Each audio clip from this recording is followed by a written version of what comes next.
हिवाळी अधिवेशनाच्या तिसऱ्या दिवशी विधिमंडळावर 14 मोर्चे धडकले। या संघटनांनी सरकारविरुद्ध आवाज उठवत आपल्या मागण्या तातडीने मान्य करण्याची मागणी केली।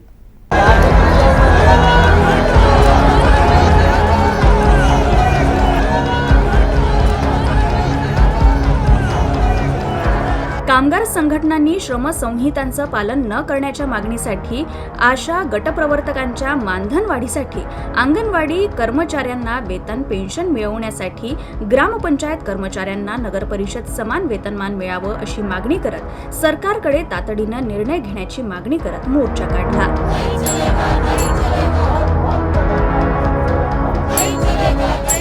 शालेय पोषण कर्मचारी, स्त्री परिचर, ग्रामपंचायत कर्मचारी, बांधकाम कर्मचारी, कृषी मित्र, उद्योगामध्ये काम करणारे कर्मचारी असे अनेक कामगार या मोर्चामध्ये समाविष्ट झालेले आहे।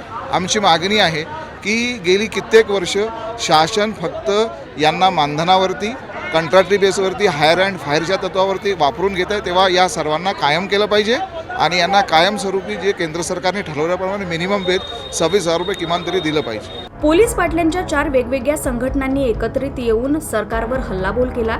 सेवानिवृत्ती वय 65 वर्ष करणं, अनुकंपा लागू करणं, कल्याण निधी सुरू करणं आणि 20 ते 25 लाख रुपयांची आर्थिक मदत देण्यासारख्या प्रमुख मागण्या घेऊन त्यांनी शांततापूर्ण मोर्चा काढला।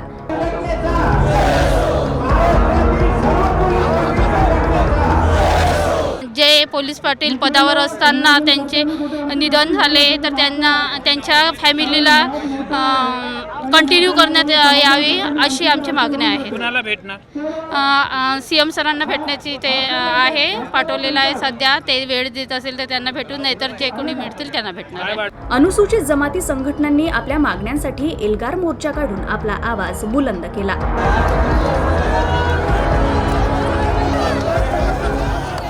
असंतोष निर्माण होत चाललेला आहे आणि त्यातूनच हा मोर्चा आलेला आहे।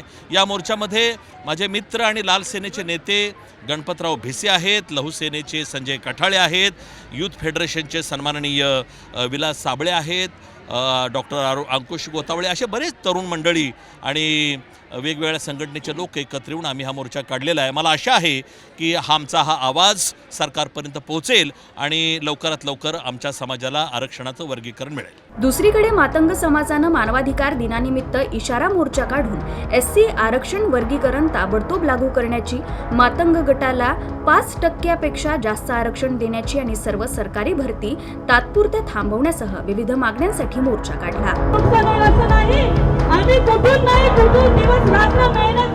सरकारी निर्णय काढून गव्हर्नमेंट रिझोल्यूशन पास करून विधानसभेमध्ये हा निर्णय घ्यावा मुख्यमंत्र्यांनी आणि आपल्या संजय सिरसाट साहेबांनी की ते उपवर्गीकरण आणि क्रिमिलियर अनुसूचित जातीमध्ये महाराष्ट्रात लागू करणार नाही। ही आमची मुख्य मागणी आहे। दिव्यांग व समाज क्रांती आघाडीनं न्याय हक्क मोर्चा काढून जनसुरक्षा विधेयक रद्द करण्याची, महाबोधी विहाराचे व्यवस्थापन बौद्ध समाजाला देण्याची, दिव्यांगांना 6,000 निर्वाह भत्ता आणि रोजगारात प्राधान्य देण्यासह विविध मागण्यांसाठी सरकारवर हल्लाबोल केला।